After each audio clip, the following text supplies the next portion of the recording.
Etong sa'yo!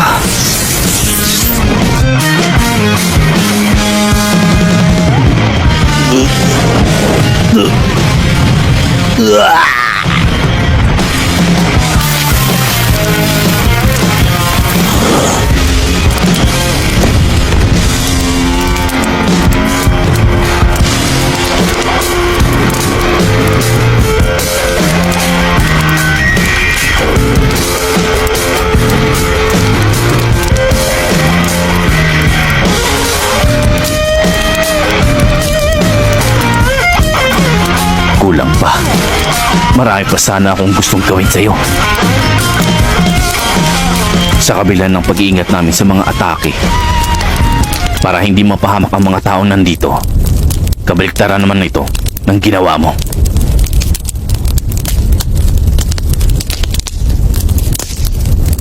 Patawad. Hindi ko kayang iligtas ang lahat ng naririto.